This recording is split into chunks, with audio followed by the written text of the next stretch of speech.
Welcome to episode 8 of the Quality Under Pressure podcast. I'm joined, as always, by Dean and Min. What up? Hello. We just had one of Dean's really good friends, Ian, on, and he covered a lot of things from his college experiences to life changes. Pretty interesting stuff. Dean and I kind of took a backseat in this one, and Ian ran with it. I loved it a lot. Yeah, I did too. It was cool, to go from episode 7 to this one because episode 7 is so comedy heavy, and this one is a little more curious and serious. Mm-hmm. But I think Ian talks about a lot of good things that a lot of people are probably working through, sort of just career-wise or life-wise, and I think he has a lot of good things to talk about since he's going through that. Yep. Yeah, Ian's a really interesting guy. I was just glad he was able to share his story with everyone and what he's currently doing. Check it out. I didn't take my alpha brain today. That's why. That's why you suck today. It's in the car. I can run down and get some. ONNIT. On it. Onnit.com/code QUP. Get 15% off. You get nothing. To get nothing off. Just try and see what happens. Just try it. See what happens. We should really start throwing fake ads in there. Yeah. Today's episode of Quality Under Pressure podcast is brought to you by Tampax. Feel the max. Tampax to the max. To the max. Under pressure. Quality under pressure when you need it the most. For those, even the heavy months.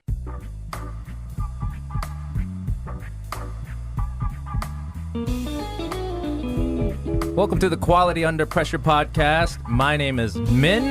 How are you doing today, Dean? Doing well. Good. Thanks for joining us today. It felt weird not having you here for 2 episodes. Did it? You guys missed me? Oh, thank you. Yeah. Having your sass not be around. What up, Doc? Good. How are you? I'm fantastic. Really excited for this episode. We have Ian in the studio today. Ian is originally Dean's friend. Do you guys want to explain how you guys met? Yeah, Ian, you want to tell everyone how we met? Yeah. So back in the day when we were little guys, I think this was our junior year of college or the summer between our sophomore and junior year. We did this internship called Inroads at Mayo Clinic. Nice. So we met there over the summer. We spent the summer of 2008 and then the summer of 2009. So I was working in Department of Development, and then Dean was... It was Media Support Services. Cool. Yeah, media support. Yeah. I actually ended up working for them right after I graduated. Oh, no I worked way. in that department. Mm-hmm. Oh, nice. Yeah. For real? So Yeah. you like an internship straight to a job, or was there time between? Kind of. So it was a little weird. When I graduated from college, I didn't really know what I wanted to do. Yeah. So I talked to my old supervisor, and he was able to figure out a really nice gig where I was managing this exhibit called the Race Exhibit. It was actually an exhibit done by the Science Museum of Minnesota. Cool. So I ended up doing this kind of temporary gig, and I was really hoping just to get some temporary work until I go back to school. Yeah. But I started there pretty much right after college. And, Nice. Dean met at Mayo. We met at Mayo back in 2008. Ian, do you remember the first time all of us interns in that group all kind of hung out together and kind of got close to each other? Do you know what I'm thinking of? You know the story I'm thinking of? There's a glimmer in Ian's eye. Whoa. There's a few, right? There were a few There's stories. a few. The one I'm thinking of is when we were in Minneapolis for professional development, and then we went to the airport. Oh, yeah. So you had the bright idea to just park on the side of the road and watch airplanes fly over. Okay, let me explain this. So I love airplanes. Yeah. I was born in Kenya, and the first time I came to the United States, I was 6, and I was enthralled by airplanes. Yeah. And ever since then, I just love seeing them land, seeing them take off. They're just like an engineering marvel. So I wanted to share my love of airplanes with my fellow colleagues. Yeah. And so at the airport, Minneapolis International Airport, there's a little road that goes under kind of where the landing strip is off of Highway 5. But it's actually technically a military base. Okay. And I didn't know that at the time, but there's a place where you can just basically park your car and see planes land. Yeah. You can literally be behind or below a airplane. Yep. So I decided let's go drive over there, check these planes land. And I was driving, and then I think Dean and Yeah, so Ian had his own car, and then I was in a car with 2 other people. Yeah. Sonny and Raymond. Yeah, Sonny and Raymond. Yeah. So we pulled up underneath this landing strip, basically, and this military vehicle pulls up, And I think actually, I saw the military vehicle come. It was like a cop car, military cop, and I was like, okay, let's get out of here. But I think they ended up stopping Dean and asked him. Well, I wasn't driving, but yeah, Ian like peels out and just leaves, and then we're like pulling away. With the cop flashes his lights, so Sonny was driving. He pulls over, and he like asks Sonny to get out of the car, starts interrogating him, and it probably looked super suspicious because we had an Indian guy, a black guy, and a Chinese guy just in a car together just on this military base. Yeah, and then you guys had like 3 different types of IDs, right? Or 3? Because Sonny and Raymond are from Chicago area, and then I had my North Dakota ID at the time too. So none of us were even from Minnesota. So. Yeah, just like, the axis of evil is here to gather information. Yeah. Oh man. Yeah. Did they have like an internship, like team building like thing? How did you guys like?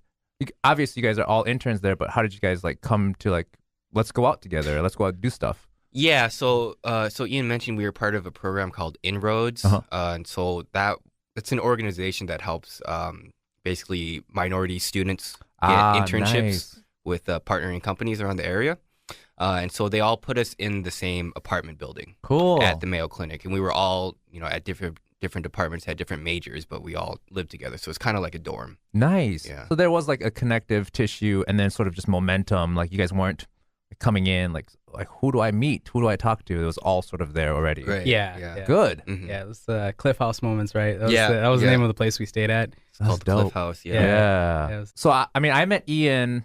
Was it at Sonny's birthday party? Oh, that was I think that's one of Ian's friends from college. Oh, okay. Tenzin. Oh yeah, that's what. Yes. Yeah. So I met you there. So I don't really know like how you ended up at Mayo. Like, what was your background and like undergrad degree in? Yeah. So I majored in economics and math. Nice. It's one of those degrees where you don't really know what you want to do. You just gotta like a business, something in that realm. But when I got my internship at Mayo Clinic, I was trying to figure out like, okay, do I want to be in a large corporation? Yeah. Small corporation. I really enjoyed working at Mayo. But I decided that, I wanted to be in a large organization, kind of a matrix organization, kind of get some business skills. Yeah. So I felt that Mayo Clinic would be a good place to kind of build those skills. But honestly, I really just landed on that position like kind of by happenstance. Yeah. And then, so I spent a summer doing this race exhibit that I was mentioning earlier. Then I ended up started working with the medical school there. So I worked with the medical school for probably almost 7 to 8 years. Nice. And I was doing recruitment and, going to different parts of the country. Yeah. Trying to recruit diverse students to the medical school. Cool. Because it's a pretty small medical school. Yeah. But they have a national reach to attract like the best and most talented students from around the country. Yeah. So I spent, about 7, 8 years developing programs to kind of recruit students. Yeah. It's also cool like to hear like that happen. Like you said, it's not something you were pushing hard for, but it happened that way anyways. And no, you're not going to say no to the Mayo Clinic. So that's great that it happened that way. Yeah. I mean, I would say I'm really lucky just to have that experience. And I worked with some great colleagues. And, just having being in a place that it's really mission centric, that really cares about giving back to the community, giving back to patients. I mean, that's the core value of what they do. Yeah. Just being a part of that, even being a small part of it, was just amazing. Yeah, that's really cool. Well, I'm excited to talk to you just because, every time I've hung out with you, you're always super intelligent and articulate. So I'm excited to dig into something. We started this new thing where we start our guests with a lightning round. I have 10 questions for you. Don't think too deeply about it, whatever comes to your mind. You ready for this? Yeah. I feel like we should have music for this. Should I have something here? I don't know what it is, though. Are you ready, Ian? Let's turn that up. Ready to go. That's very adventure. That's great. Should I run it while we do it? Run that's it down. great. Okay, I'll do it again. Mm-hmm. On-air production meeting. Lightning round for Ian. Brought to you by By Top Golf. by Top Golf. What is your favorite food? Ooh, off the top of my mind, I would say pizza. Great choice. Cats or dogs? Dogs. Nice. That is the correct answer. What is your favorite movie? Ooh, I'll say any of the James Bond films. Nice. But Which actor? Sean Connery. Nice. For sure. Sean. One person you would love to meet, dead or alive? One person like to be dead or alive. That guy. Wow. These are hard-hitting questions. Yeah, kinda. yeah. You just got struck by lightning. Barack Obama. My uncle. Who is your favorite band or musician? Favorite band or musician? I would say, for a long time, I would say Jay-Z. Nice. I mean, like, I had pretty much all of his albums. Yeah. Although I've been kind of slacking in listening to Jay-Z. Sure. I need to get back to that. Sure. Slacking in music in general, you think, or? Yeah. Okay. Yeah, I'll say that. Okay. If you could have any superpower, what would it be? Flying, Nice. for sure. I'd like to just be able to like just hop up and You start love flying airplanes. wherever I want to go. Yeah, that's Yeah. awesome. What is a place you would love to visit? I was actually thinking about this the other day. Australia would be a really cool place to go, and I know it's a huge continent. Mm-hmm. But I feel like Australia is one of those places that it's so huge, but everybody thinks of it like the same. Yeah. But I would say maybe like Perth, Cool. or Melbourne. Yeah. Actually, I will plug in. I spent a lot of time on travel blogs. Yes. So there's a travel blog that I look at all the time, and there's a really nice deal right now to go to Melbourne Yeah. from LA for I think about $650. Like I Nice. spent a lot of time trying to find deals. Yeah. So usually it's like over $1,000 to fly to Australia. We should loop around and talk more about your travels. You said you did it for work too, right? Was that domestic or did you have international trips too? I was mainly domestic because Okay. the work that I did was primarily recruiting domestic. Sure. We call them underrepresented students. Yep. So these are individuals who are Hispanic, African American, Native Yeah. American. So we kind of spend most of the time within the U.S. Mm-hmm. trying to recruit, but it was really all over the country. Yeah. West Coast, East Coast, the South, and all that. Cool. So, We should loop back and talk about some of your experiences there. yeah, for sure. Are you afraid of public restrooms? No. Nice. But in one context, though. No. Are you just afraid or not? Yeah. Do you like look out for poop? Just a silly question. I'm glad you went no though. That's Yeah. awesome. I think every time I step into like a pooper, I kind of like look around and assess my surroundings a little bit. Yeah. Well, I always put as long as there's toilet paper, like I'll always make sure Yeah. I'm good. If there's toilet paper, because you can just coat the Sure. toilet seat if you need to take a shit. Yeah. I Sorry if I. Yeah. No, you can't. This is not. Yeah. This is no FCC stuff happening here. Also, I got into the habit of checking for toilet paper because in Korea, I lived there for a year. Not all public restrooms have toilet paper. You have to supply your own. They use seashells. Yes. So there are times we learned this the hard way. My friend John and I, we learned this the hard way where we were like getting off of a bus. We're like, oh God, we both got to take a shit so bad. So we found the nearest public bathroom and we both took like a giant shit. And then I hear John like, do you have toilet paper? I'm like, no, I don't have any either. So like, we got creative. Oh Well, yeah. That's why I'm not afraid of public restrooms because I've experienced the worst in China. Yes. It can't get any worse. Did you do the hole in the ground in China? Oh yeah. And back where my dad lives, there's some public restrooms where there's no stalls and it's just holes and you just stare at people taking dumps. Oh wow, I never had that. Yeah. We had walls Yeah. at least in our holes. Mhm, Yeah. mhm. I can't use those things, dude. It's Why? just hard. Oh. Like well, my I think- pants get in the way. Oh yeah. But Yeah. the poop naturally flows out easier when Yes. you got that full squat I going. get that. Yeah, Are you supposed to yeah. squat or like sit on the hole? You're supposed to squat, and then sometimes there's like railings you can hold on to. Yep, that's but what I had to do. That's probably I don't just have for the Westerners, squat you know? flexibility, Yeah. so I had to like grab onto the railing and like lean back. But then like my pants were like acting as a safety net for the poop. Yeah. So Yeah. there was like a moment where I was like, I caught myself like, oh, if I finish, it's gonna land in my underwear. Yeah. And so like I like stood up and like did a weird angle thing and Yeah, man, you it was gotta hard. make sure like your feet are like in front of your shoulders, Yes. so you don't catch the poop. Yeah, which make balancing even harder. yeah. Yeah, you kind of have to lean forward a little bit. To Yeah. like You've done just- this too? Oh yeah, for sure. In Kenya, Oh, actually, I was gonna talk about China because I recently went to China as well in January, nice. and I was proud of myself because I didn't have to use any. Because there were several places we had to use Yeah. public restrooms, but I never had to use one of the squatty potties. Yeah. 'Cause most of the times, like the hotels would have normal toilets. Yep. But yeah, everything else was like squatty potty. So Dude, yeah. Wow, really? That was like that's still like a major thing? Yeah. A lot of newer places, if like it's a newer store or restaurant or Yeah. whatever, will have Western toilets, but Okay. still, yeah. Dang. Do they have like the Japanese like heated toilet seats? Oh no, you kidding? Okay. No. Dang it. Yeah. I was just hoping. Yeah. I hope like a majority of the world moving towards those are so nice. Mhm. Yeah. Last question. What's your favorite sport? Ooh, favorite sport. I would say I love wrestling only because Nice. that's what I did when I was in college and high school. Like actual wrestling? Actual wrestling. You weren't He's gonna grab the mic and start cutting a promo, brother. Let me tell you something, brother. you weren't on a pathway for the WWE. Just taking chairs and just hitting people inside of the head.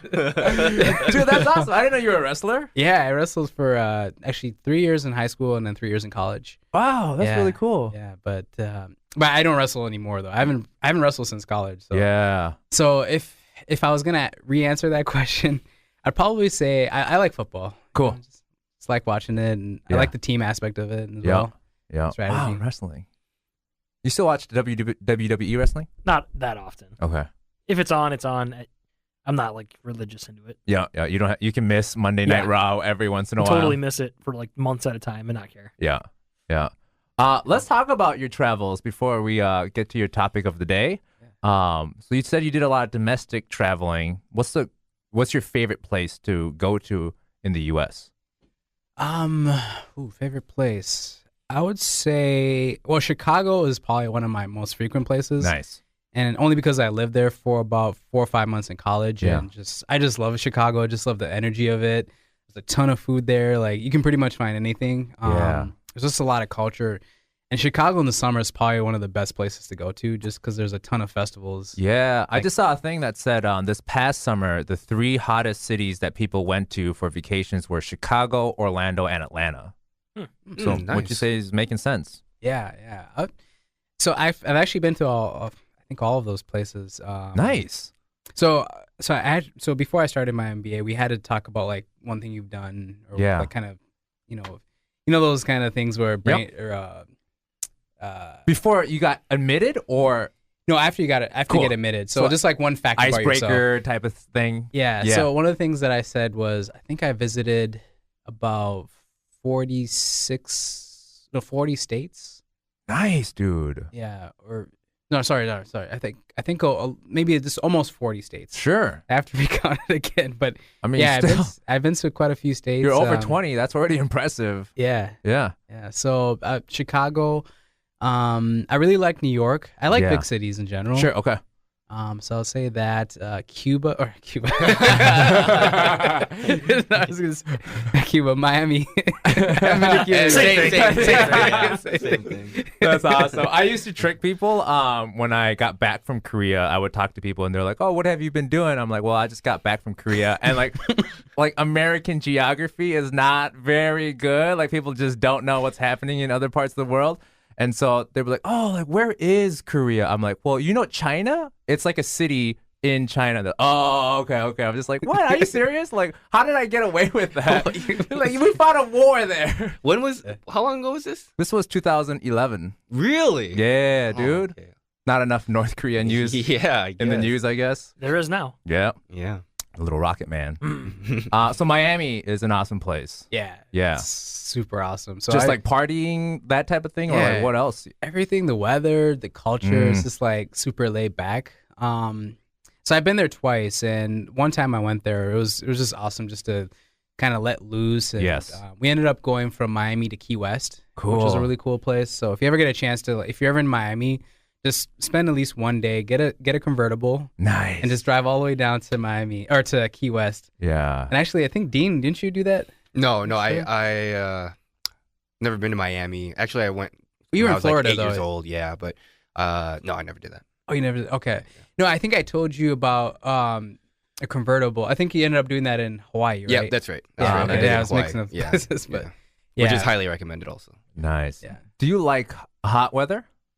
I do like hot weather. Okay. Not humid weather, but I Yeah. like kind of just a dry heat, like Phoenix Mm-hmm. Yeah. type of weather, Mhm. or just something where you can just go outside and not like sweat balls. Yeah. If somebody held a gun up to your head and said you had to choose to live in 100-degree day like weather or 0, which way would you go?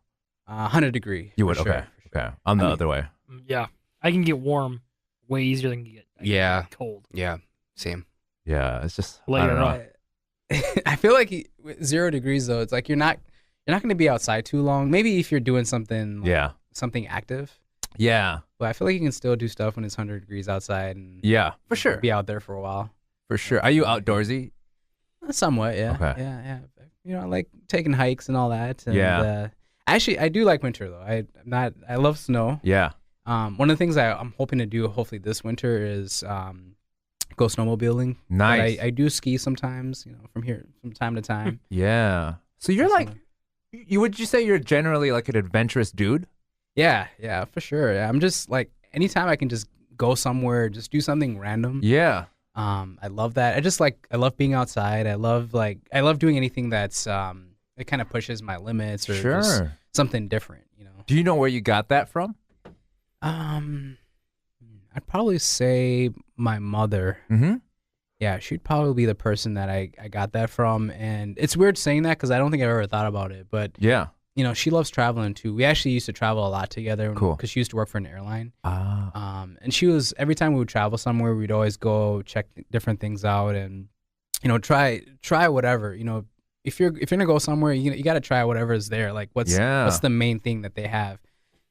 So I think that kind of instilled in me like just a sense of wonder and being out and exploring and traveling and all that. That's great. I mean, I think that's important. Like more and more, like seeing stuff in the world where it just seems like one side doesn't get the other side. So to hear you say like, no, I love that. Like I want to sort of see the unknown. I think that's a sort of an important message these days. Yeah, and actually, I think it opens parts of your mind and your brain in terms of, when you're seeing something new and challenging yourself and you're doing something completely different, like it just activates a different part of your brain, I think, that you don't necessarily use all the time. Yep. Because I think life is just like super routine. Like you wake up every morning, you eat the same stuff, Yeah. You might eat eggs. Hey! Dawson only eats eggs because he can't eat anything else. Yeah. It's a good way to reset mentally. Yeah, that too. Yeah, my summer trip, I went to Korea and I just like, there's a lot of stuff happening back home. And so just to like go away for a little while. Yeah, that is that I learned that really profoundly this time around. Yeah. What's like funny or super crazy, like adventurous story during your travels? Like something that really sticks out and you're like, I love sharing this story with people. Oh man. Like a hangover story. Hangover story. Man, there's quite a few, but can I come back to that one? Yeah. Let me just mull on that one. Absolutely. I feel like again. I just want to hear like I feel like you have some good ones. Yeah, just hear like a crazy one. Like I got lost and like my taxi driver dropped me off in the wrong place and like what happened after that? Like, okay, we'll come back to that one because I mean, you've done a lot of traveling and so it'd be cool to hear. That's one of my favorite memories too when I travel, like sort of going out, like not knowing what's going to happen and then like accidents ensue and like that's what made it fun. Yeah. So something like that. We'll come back to that. Sure. Any other questions before we get to topic of the day, Dean? No. Let's just move on. All right. What is your topic of the day, Ian? Topic of the day. So I had a couple topics that I was thinking about, but I thought maybe start off with an easier one. Sure. So I would say about a year and a half ago, I sold my car. Mm-hmm. And so before I started my MBA, and maybe I should probably explain. So I just started my MBA this last September. Congrats. At the University of St. Thomas. And after about 8 years of trying to think about it, but I used to live in Rochester. I lived there for about 8 years. Yeah. And I moved down to the Twin Cities over the summer, actually towards the end of August. But yeah, so a year and a half ago, I sold my car, and it was kind of an intentional thing because I wanted to, first of all, I wanted to save money. Yes. The car that I had, I was probably spending at least $600-700 a month. Jeez. And if you include gas, insurance, I had a car payment on it, and just like other wear and tear and stuff. Yep. So I was spending a lot of money on this car. And I knew I wanted to go back to school, and I thought this might be the best way for me to save money. Mm-hmm. So I ended up selling the car, and it was really hard for me to do that because I love cars. Like I've always loved cars since I've been, I don't even remember, like maybe 6-7 years old. Like I used to read car magazines. Dean and I used to go to like car shows. Yeah. We used to go to the what's the Cars and Coffee over in Chanhassen. Sure. But I love exotic cars, and I used to have a really sweet car. So I had this 2008 Acura TLS actually. It's just souped up, quad exhaust, black on black. Just a beautiful car. And had a really awesome sound system. I used to love playing music in it and just kicking in it. But I was spending a lot of money, and I knew like I needed to get rid of it. So was it easy to find a buyer? Yeah, it was pretty easy. Okay. So I just put it on our employee classifieds, Sure. and I would say probably within like a week or so, Nice. I sold the car. Yeah. So I sold it pretty much at the price that I wanted it for. Yeah. I didn't have to haggle for it. So Good. But it was just nice to be able to sell it, get rid of my loan. And that was the other reason why too. I was like, I wanted to reduce my debt. Yeah. And I was really focused on trying to reduce like any debt that I had. So I did that. And that was it was like in the spring when I did that. Also, my girlfriend used to always give me rides if I needed it. Nice. So I would bum rides if I, But I will say when winter came around, that's when reality hit. Yeah. Yeah. When it's like -30 and. Did you always get around with a car then? I mean, ever since you became an adult, did you always travel via car? Yeah, pretty much. Yeah. I mean, I lived in the cities, but I pretty much had a car. I had a car since I was like probably 15 or so. Yeah. So what was that transition like? Did you have to like learn a lot to take public transportation and get around, or? Yeah. I mean, in Rochester, I didn't have to use public transportation a lot. Yes. I did have a bike, and I bike quite a bit, so that was a really good way for me to get around. So I kind of souped up my bike. I put like winter tires on it, and I put like a little basket on it, and people just always make fun of me, look like a homeless man with this like milk crate basket. But yeah, I got around with the bike. But then when I moved here, I think it was actually more challenging living in the cities because everything's more spread apart. Yeah. Okay. Luckily, like on a day-to-day basis, I take the bus to school every day, and it only takes me about half an hour. Okay. And it's nice because most of the buses in the Twin Cities have Wi-Fi, so I can work on stuff. Nice. I'm not wasting time like in traffic. Yeah. How long would it take you to get to school if you didn't take the bus? If you still had a car? Because it depends on that time of the morning. There's a lot of traffic. Yeah. Yeah. So I don't think. So it'd probably save me like 5-10 minutes at most. Oh, that's worth it then. Yeah. What did you have resources to like learn how to take the bus, or like did it just come naturally to you, or at what point did you feel comfortable doing that? I'll say Google. Google's my resource. Mm-hmm. Yeah. So Google has this really nice. I mean, if you've ever used, they have like a transit kind of option. Sure. So like if you're trying to find something, you can just put in the transit option, and it'll tell you all the bus systems and everything, like what bus you need to take. Yeah. The timing and everything, and it's pretty accurate in terms of the times and all that. Yeah. Google Maps is this? Yeah, Google Maps. Okay. Yeah. So that really helps me get around because I'm trying to understand the transit system here is a little complex. Yeah. Just because there's just so many different buses and all that. Were you intimidated by the process? Like nervous about it, or? Yeah, for sure. Like I think the biggest worry was just like, being out in the cold waiting for a bus. Yeah. Because sometimes buses take forever, or if there's like a big snowstorm. I still have yet to experience a huge, where it's like a huge snowstorm and the buses aren't running, or I don't know. Like if you're waiting for a bus that's over like 10 minutes late or 15 minutes late, and you've been waiting for probably like 10 or 15 minutes already, so it's like half an hour. Just being out in the cold kind of sucks. Yeah.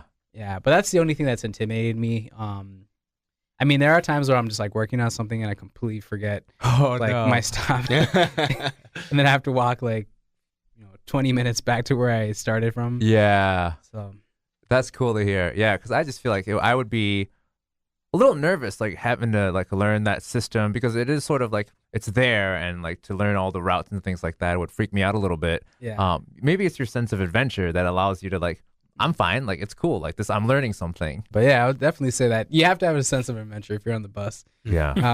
So, yes, that too. Yeah. So the other thing with the bus, especially depending on the bus you take, there's some interesting characters sometimes. I've taken the Green Line or 61 or whatever, and sometimes it can get pretty wild on the bus. Yeah, you should share one of those stories. Yeah. So this was a couple weeks ago. I was on the train. I think I was on the Green Line, going downtown, and then there was these like two people. I don't know what their relation was or anything like that, but it was a little, it just felt weird. Like it was a little suspicious. And all of a sudden they just start breaking out into like this huge fight.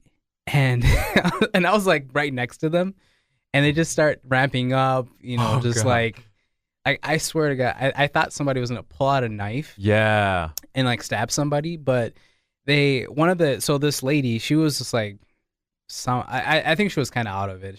She had to be on something.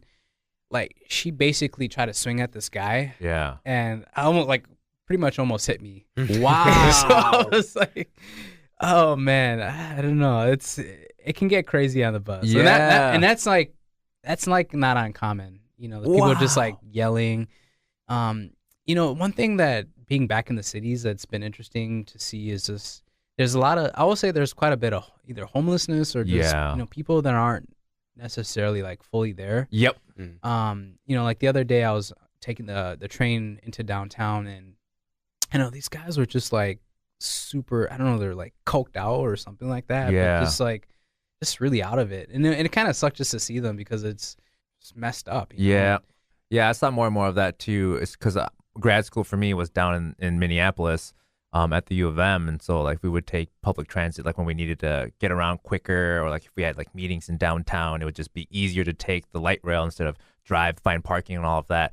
But yeah, exactly like what you said, like you would definitely run into characters. And at first it's kind of just like you can laugh it off a little bit. But when you think about it a little bit deeper, you're like, how are there so many people like this that are like sort of in the corner, like talking to themselves and things like that?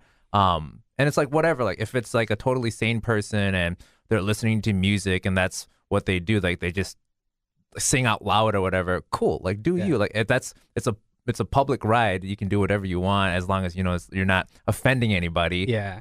But like when you're saying like, sometimes it does feel like there are serious issues there. And like now that mental health is becoming like more, people are thinking about it more. And like, we know substance abuse is the thing to like hear you say that. I think that's a real thing. Yeah. And it kind of confronts you. Like, you can't necessarily hide from it. When you're in your car, you're basically in your own bubble. Yeah. You just get from point A to point B. You don't really have to deal with like really society at large. Yes. So when you're on the bus, you pretty much are confronted with society. Like you'll see all walks of life that are on the bus. You'll see some people. I've seen this guy who was just like super, I don't know, Gucci'd out. Like he had the most expensive like stuff on him. Yeah. Like everything with slippers and he had like Louis Vuitton bandana and all these things. I was like, man, like his outfit probably cost more than most people's cars. Yeah. And then you have people that are just like basically, I mean, they're homeless, Right. So, and everybody in between. People going to work and it's an interesting cross section of people. Yes. Now that public transportation is your primary method of getting around, do you ever feel not safe? Not necessarily. Sometimes I would say like depending on the time of day. Sure. If you're in like downtown Minneapolis, and sometimes it can be a little bit intimidating because there's a lot of people. Like I said, there's a lot of homelessness, and there's a lot of people that come up to you, asking you, can you spare me something? Or, just sometimes there's people who are just like, I don't know, something's going on. Yeah. So sometimes I just feel like I have to be a little bit more hyper vigilant just in terms of my safety because you don't know what's gonna happen. Yeah. So yeah, it depends on where I am, but usually in downtown Minneapolis, I would say that's where the most. And it sounds like not necessarily even like unsafe. Just there's a level of discomfort. Yeah. It's just I would say discomfort and just not sure what somebody is gonna do or what they want. For sure. Yeah. And I was asking because it's like like we're talking about like seeing different things and perspectives while taking public transit. But I always feel like there's this larger social stigma that public transit is dirty and smelly and dangerous. And it can be those things, but like I think overall. Yeah. And I'll comment. I mean, I'm not saying all these things just for the listeners out there, like take the public transportation. It's awesome. It'll get you where you need to go and it's a good system. I've been on different public transportation systems like all over the country, New York, Chicago, LA and all that. And I think we have a really good transportation system. It's good. The buses and trains are clean. they get you where you need to go, and they're on time. They have all these different apps where you can track your bus. Yeah. So it's really good. I say in comparison to a lot of other parts of the state or country. Yeah, that's really great to hear. Are the New York subways stinky? Ooh. Yeah. Oh man, I can think of this one time, man.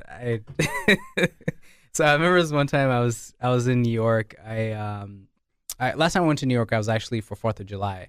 So I remember I was taking the train from JFK to the Bronx. Yeah.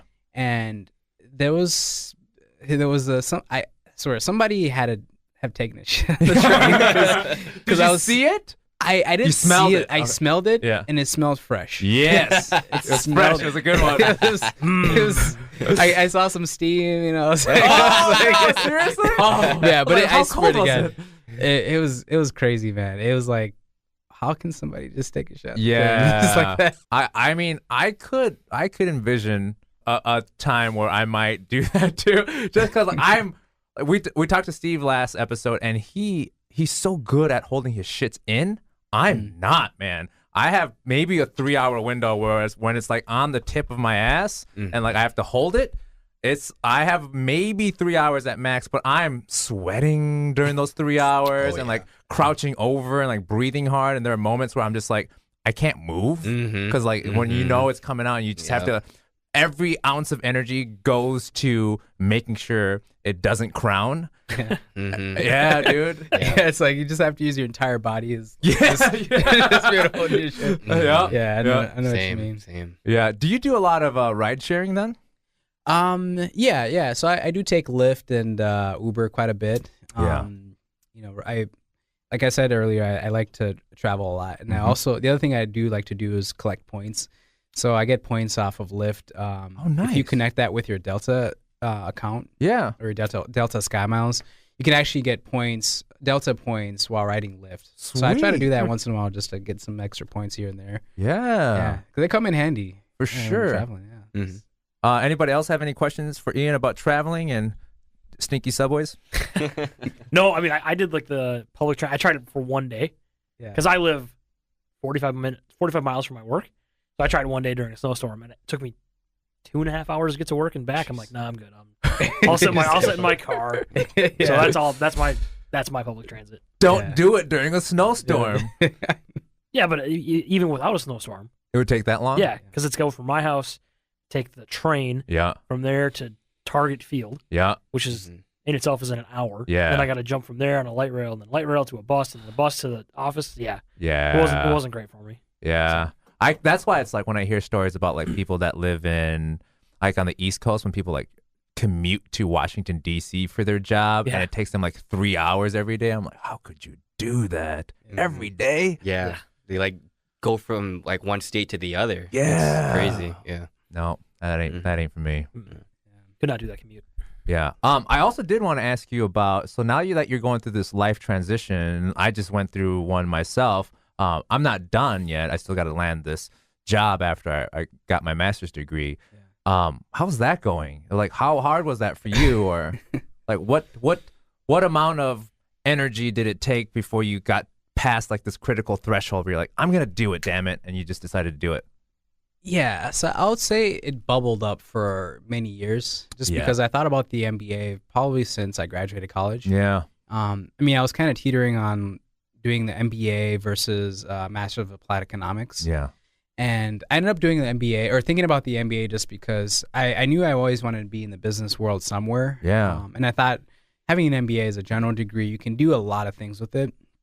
But I just never really took any like concrete steps. Like I would get books and I would sign up for, Kaplan courses or all different types of, test courses, because you have to take the GMAT or the GRE to get in. And I would, try here and there, kind of do it. But, honestly, I'm not very good at taking standardized exams. Yeah, me too. And that was probably one of the biggest deterrents for me for not doing it, because it takes a lot of energy and work, especially if you're not, if you're not good at it. I mean, sometimes you got to take like 4 or 5 months just like practicing, and you have to be diligent with it. And I just didn't have the patience to do it.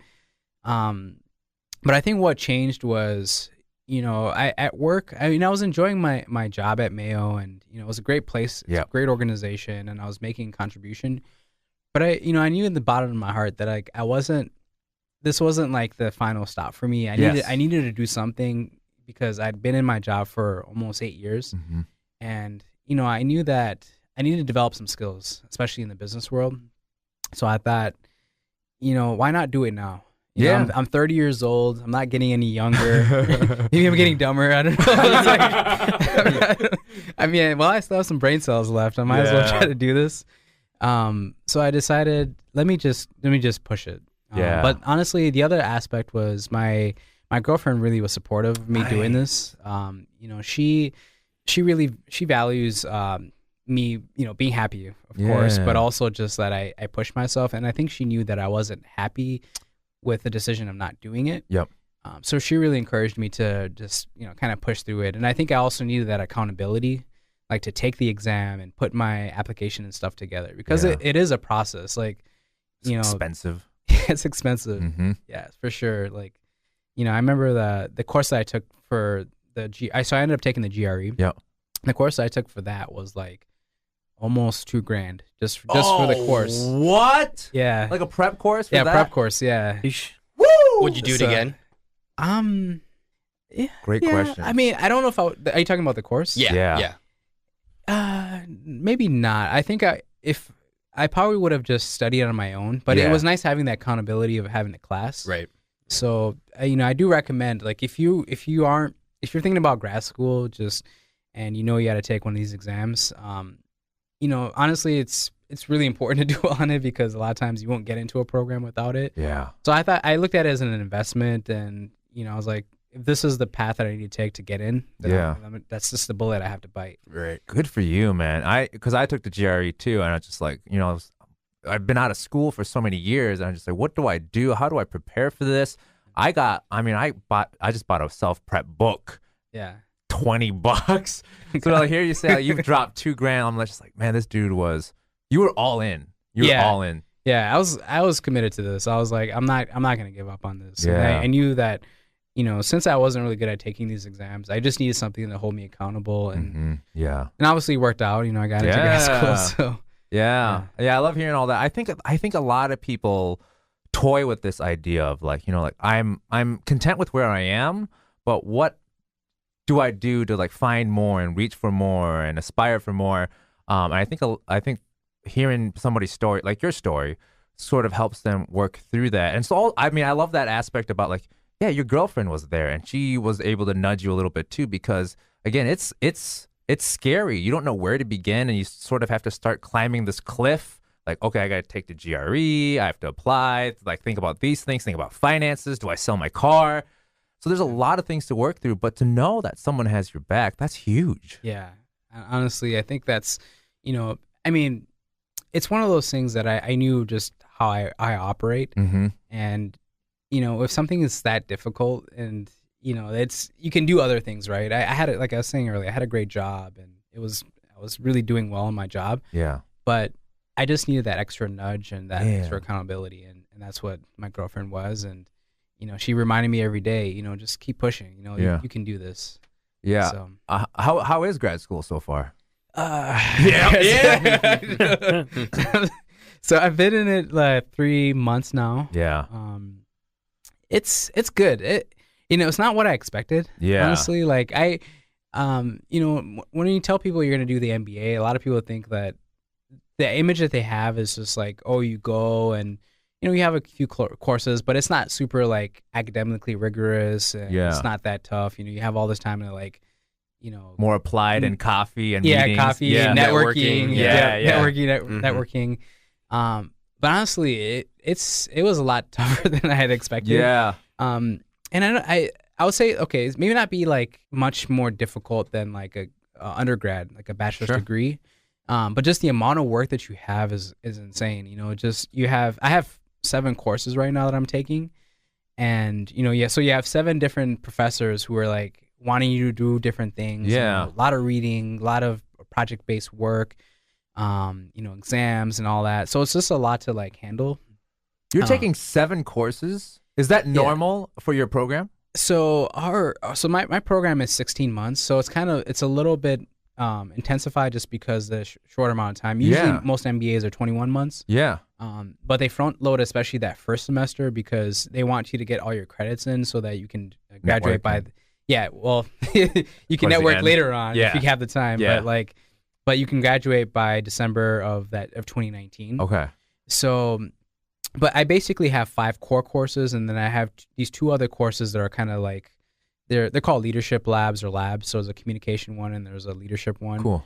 But in total we have 7 right now. Yeah, and I asked because I feel like the academic world still hasn't figured this out. But like, even if you're taking, even among those 7 classes, if those, let's say that's 15 credits or whatever, if I took 15 credits with like 4 classes versus 7 classes, 7 classes would be a lot harder because those professors, one, they're not communicating with each other, so they don't actually know how much work they're dishing out that would equal like a 15 credit like load. Yeah. And you're just juggling more balls, it feels like. Oh yeah, that's for sure. And I think they've tried, at least they do communicate a little bit, so at least the professors they do try to understand like what's going on in other courses. Yeah. So I know like our accounting professor, he's like super nice, like Nice. one of the best guys ever. So I feel like every week he always pushes back our homework assignments, and Oh, cool. he actually pushed back one of our midterms because we had this big presentation that we did. Wow. So he just felt bad for us. Wow. But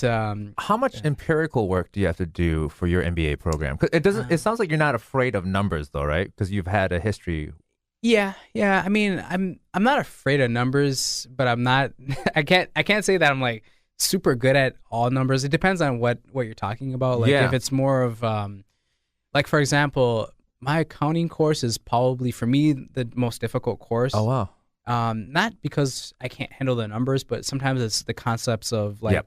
how you chart something Yep. and doing debits and credits and adjusting journal entries Different or whatever, lines different and- things. Like yeah. I'm like, what is this? Like, what does it all mean? Yes. Like, can't you just put it all into some system, some software, and have it crunch it out for you? Like, we're doing everything by hand. Because you say you're if you didn't get an MBA, you were going to get an applied econ major, Yeah. or degree, and so that's why I was asking, like you were going to go into something super heavy with numbers. Yeah. I don't know if I would have survived that. Yeah, it's really weird because I can handle the numbers. I don't necessarily like love numbers completely. Like it's not like something that I want to deal with like every day. Yeah.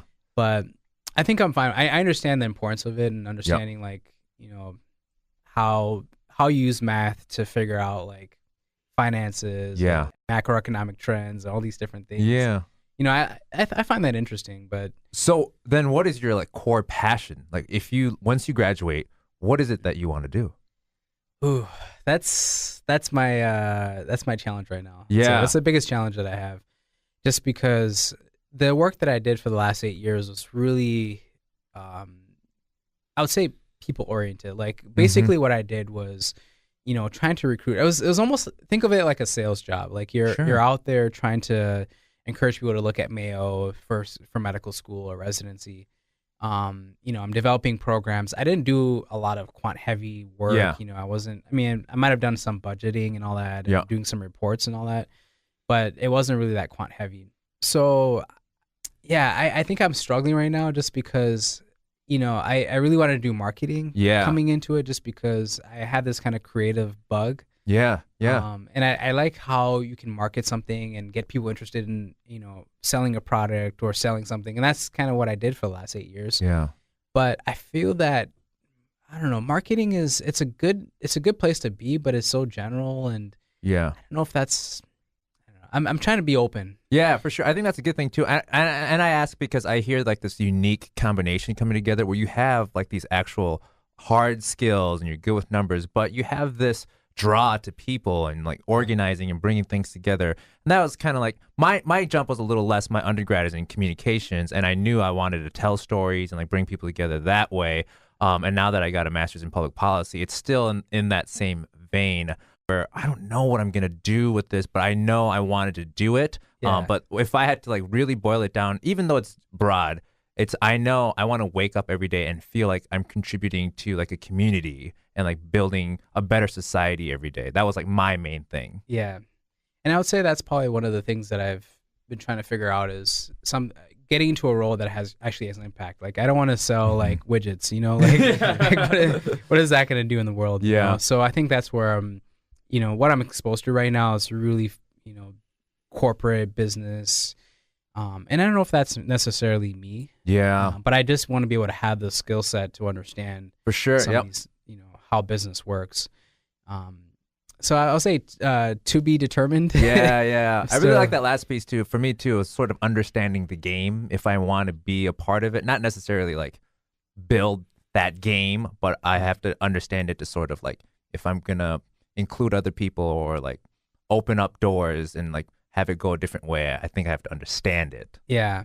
And actually, it makes me think of something that I've been contemplating a lot is, I think our generation right now is struggling in a lot of these types of things. Like, what do you want to do with your life? Because, we have access to so many things, and the world is changing so fast. Like, there's going to be jobs in the next like 2 years, 5 years, 10 years that we don't even know right now. Yeah.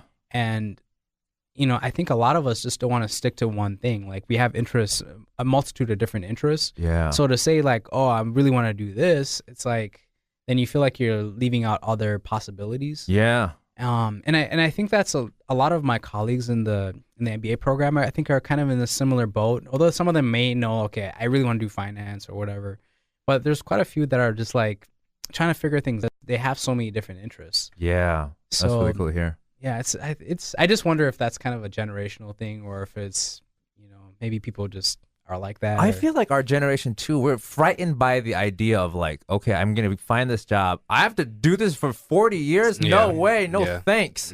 So like we want it to be broad so we can, if we see something that's more interesting or like at that when we're 40 or whatever, we're like, no, I want to try that before I die. Yeah. Dean, how direct was your academic path? Because it just seemed like for me, like growing up, I mean, we spent some time in college together too. Yeah. It just seemed like you always knew what you were going to do. Yeah, generally. Like growing up, I was pretty good at math and science. And, Yeah. I liked it because I was good at it. Yeah. And so I knew I wanted to go in that general direction. And when it came to applying for college and choosing a major, computer science just made sense. Yeah. Mm-hmm. Yeah. Mm-hmm. How about you, Dawson? You switched, didn't you? You switched majors in college? No. You didn't? Okay. No, I was always a mass comm major. Before I went to college, I wanted to be a meteorologist. Yeah, that's what I was thinking with of. Yeah. Earth and atmospherical sciences, but there's too much numbers for me. I'm not a smart man, so couldn't hang with it. But it's weird because I'm that way too. I was on a med track when I first got into college, and then like I took like exactly. I mean I think my mom and dad wanted me to do it, so I wasn't being honest with myself. Right. But it's like I love that. I love science, the hard sciences. So like I'm like bummed out that I didn't like work a little bit harder and follow through. But yeah, it was hard. But it wasn't a passion for you. Yeah, but it's like what do you do when it's like super hard and like I'm in biology and I'm just like crying basically because I can't figure this shit out. Yeah, no, it's kind of like me. I don't use my degree at all. Yeah. So to me, it's like I didn't really need to go to college. But Yeah. now it's there. I can say I've got a 4-year degree. Yeah. Did it in 4 years, but Let the kids know if they need to go to college or not, Dawson. nah, you don't need to go to college. Should they take drugs or not? Yeah, Okay. Dawson, Yeah. have you ever considered getting a graduate degree or just a different degree in general? not really. Yeah. No, because I guess I'm at the point where I'm kind of in a career and I've done it for so long now. Mhm. I don't know that I would love to maybe switch. I mean, Yeah. I don't know because I look at my job as it's my job. Mm-hmm. It's not a passion. It pays the bills Yeah. really Yeah. well. Sure. But if I found something that I was truly, truly passionate about, Yeah. I have a hard time like looking at it as like, can I just stop what I'm doing now and give up and move on and do something else? Yeah. I have no idea. Yeah, you're always the best out of all of us too at being like normal. Like think about like you're just like try. I'm not weird. Like think about like okay, you went to like college, Yep. you did that, and then it's just like okay, what do I do next? I'm gonna get married. I'm gonna have a dog. I'm Mhm. gonna buy a home. Yeah. I'm gonna just have like a stable life and career. I just want to go to work. I just want to come home, play some video games, and go to work. You're so normal. Right, but normal is boring. But you don't care? Oh, You I don't do. mind? Oh, I do. 'Cause, Okay, I okay. mean, it's so repetitive. Yeah. It's like, I think that's why the days and the weeks and the months and the years have gone by so fast now. Sure. Because it's the same thing. Monday through Friday. Yeah. Monday through Friday. Maybe try an olive or No. I won't eat. put some ketchup. That's on not your going to eggs. change. It's not going to change the 9 to 5. Yeah. It might. Yeah. Yeah, throw an onion in your life once in a while. No. Add flavor. No. That's probably why you're boring. No. Even Food's- your food doesn't have flavor. Yeah, but that's okay. I like that. Yeah. But honestly, like I'm jealous. Like cause like even in like college, I'm just like, oh no, I gotta do something grand. You know, I was like, Yeah. I'm gonna make like an awesome like documentary film or something. And then even now I'm just like, no, I gotta go to grad school and learn public policy so I could like change the world and like flip the economy upside down so it's fair for everybody. It's just like, why can't I just be normal and Yeah. simple? I think for me, it's because I just looked at it as I'm just another person. Yeah. I think I realized like I'm not.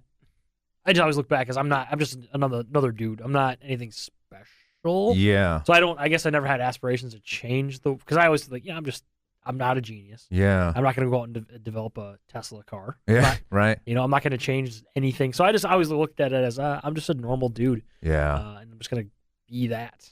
And Much better but perspective. I would. I mean, if I did, like, you could do a documentary. It could Yeah. be some huge passion project. You're at a point where you could still do that. Yeah. Me, I don't think I can just hang up my job and go out and pursue something. Yeah. We're doing this podcast as a fun passion Yeah. project right now. I mean, and that's one of those things. Like if it got big, Yeah. and we could do this every single day, that would be amazing. I'd All quit right. my job in a heartbeat. Right. It could be sustainable, but yeah, that's Yeah. the thing. Like I don't know. I could look at something else, or like go brew some beer with my friends and Yes. start a brewery. I just look at it as, man, holy shit, that's a $100,000 plus investment. That Yeah. If it fails, it fails, and then what do I do? Yeah. So- I love that, like you're so content with things and you're casual, but like you're not timid. I remember like when we got into filmmaking, you'd be like, oh, let's buy this piece of equipment. Let's buy this piece of equipment. I'm like, no, like, what if this doesn't become a thing and we're just stuck with like $1,000 Yeah. worth of equipment? But you're just like not afraid of things, but like casual about it. You don't freak out. It's just, that's a good thing. Yeah, I mean, we looked at this podcast and we have the studio that's got everything we would need. I'm like, let's buy this Yeah. so we can do not in the studio every Yeah. week. So Yeah, I don't know. I just looked at that as a Yeah. different out for us, but yeah, that's Because just my me. brother's that way too. Like he's just like, all I need to do is make enough money to like sustain my video game life, and then like just get enough sleep and food, and I'm good. Yeah, I'm just like, I don't know, man. so if I have 3 other beings that I have to take care of. Yeah. So Yeah. Rather than thinking like it's something to pivot to as a career, just treat it as a hobby. Rather than starting a brewery with your friends, just brew some beer. Yeah. And share it with your friends. And Yeah. Yeah. And this is a conversation Yeah. I've had with my girlfriend quite a bit. Nice. Just because, I've always been on that side where I think I drank the Kool-Aid where it's like, oh, you can do anything in the world. You just go after it. You Yeah. can be president if you want to be president. But sometimes reality hits and you're just like, there's only certain things you could do. Yeah. Focus on what you can do. And, if you're able to find something that can sustain your life, if you have a good job and everything's good, and you can take whatever you're making and then pour it into your passion. Mhm. Just like, it doesn't have to be anything too grand. Yeah. And I think sometimes like I keep forgetting that, like, I don't have to have like the best job, like the most job that I'm like super passionate about. But Mhm. as long as I feel like I'm good at it and I can do it and I don't hate it, then, and if it's able to sustain other things, like I said, I love traveling. Like Yep. if I can still do that, I mean, it doesn't really matter. I think, what you do. Yeah. So That's a great point. When did you guys? Oh, what were you going to say? no, I was just gonna say, like, I look at my job. I'm not a surgeon, so I'm not saving lives. Yeah.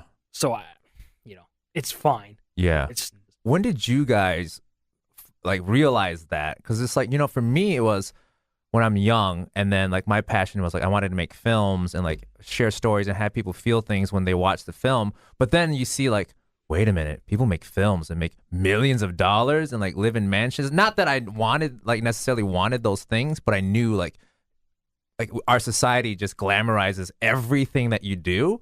And so like I just felt like, well, if I'm not rich making films, not like $1 million rich, but if I'm like not wealthy making films, I'm a failure. And then like you said, like reality hits, and like filmmaking is a different thing because it's super hard and competitive, and like there are super talented people out there, but even just like a more normal job, quote unquote normal job. When did you guys find out like this is actually a really good life? I don't know. I guess when I realized I wasn't going to do what I had a passion for, like as a kid, I just kind of was like, yeah, this is what's going to be. Yeah. I'm going to go through the motions. I'm going to get this done, and then I'll get a job that sustains and pays more than what I probably should make. Yeah. Doing what I'm going to do, and then just continue to try to move my career through that path. Yeah.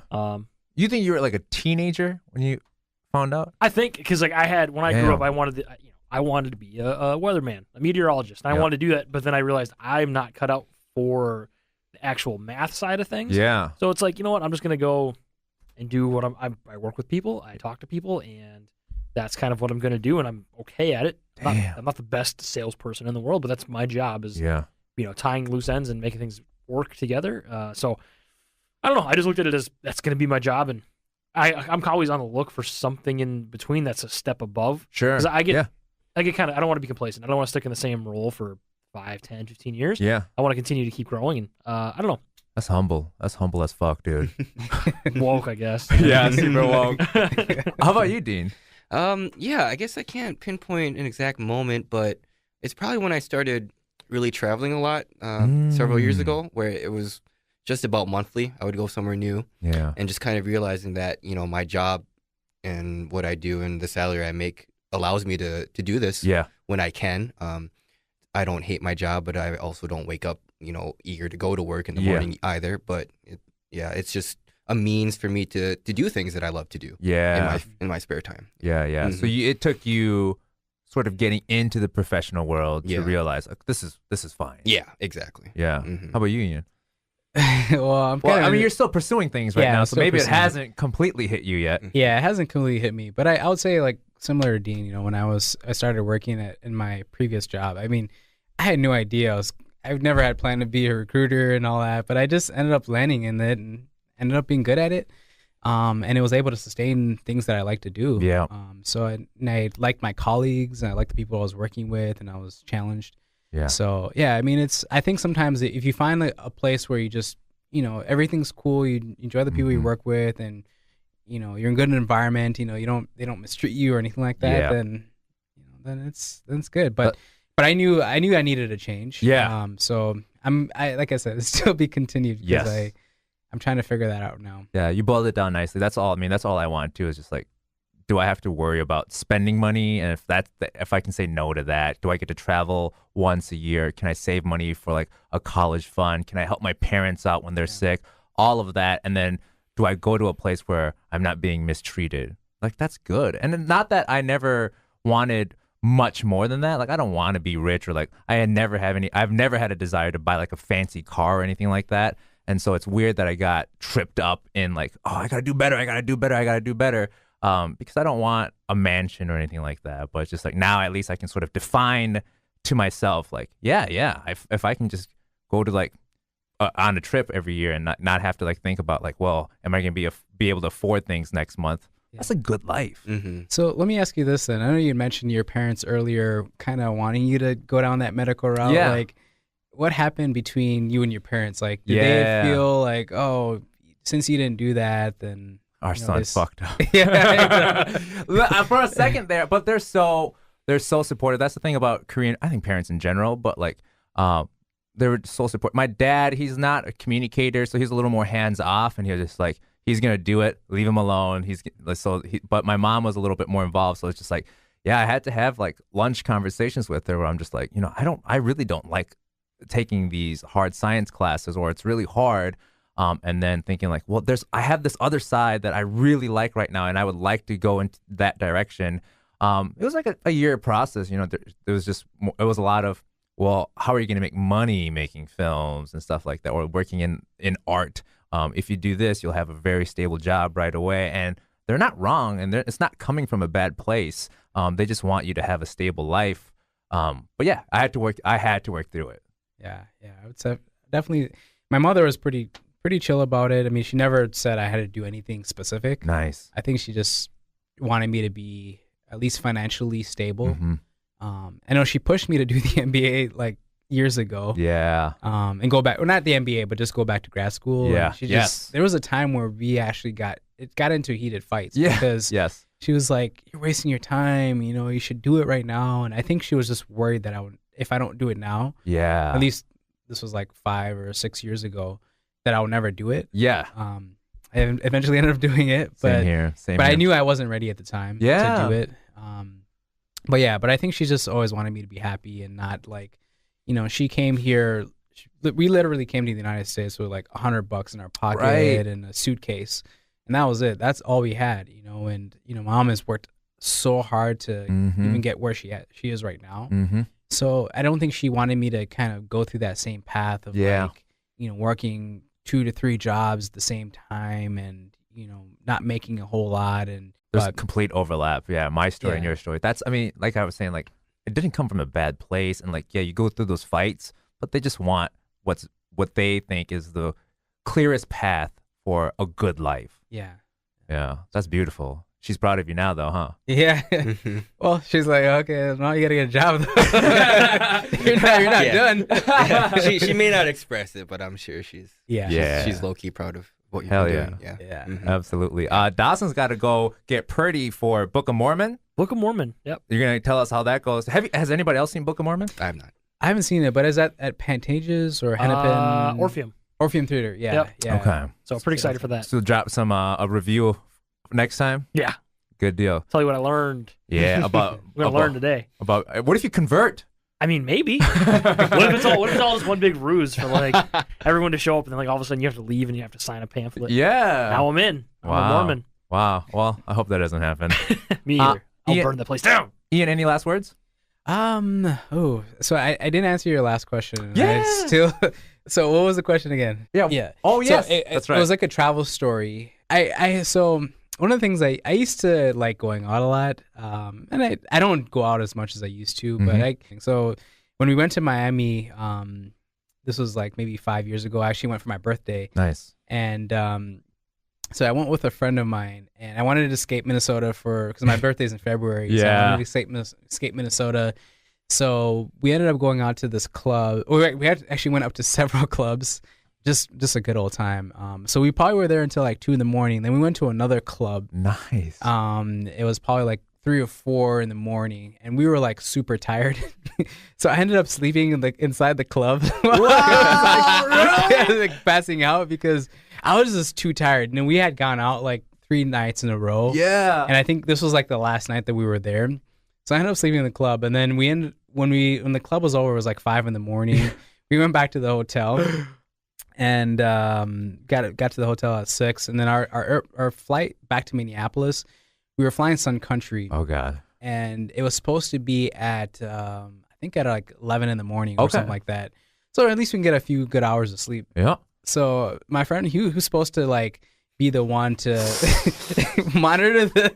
Actually, we had a wake up call, and then we had several alarms.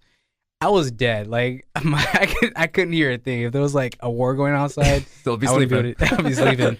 So he was the one who was supposed to wake us up, and so the person called. So we had a wake up call. The alarm rang. He woke up. He completely forgot. Went back to sleep, and then when he finally woke up, it was like 10:30. So we had to rush to get to the airport, and we ended up missing our flight back home. So. So then we missed our flight, and we were in Orlando, Florida. Sorry, it's Miami. And what ended up having to do was we rented a car from Miami to Tampa. Yes. Because Sun Country only flies like once or twice a day, so we would have to wait until the next day, and we weren't going to stay. So we rented a car.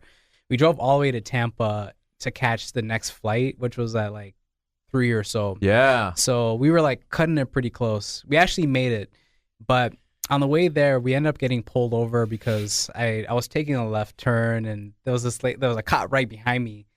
So damn. So I got pulled over, and this mean lady, just mean police officer, just like, do you know what you just did? You just ran a red light and all that. I'm like, we just came here from Minnesota. We missed our flight and everything. She still ended up getting me like a $230 ticket. Oh man. So that was I think it was supposed to be my 22nd or 23rd birthday. Yeah.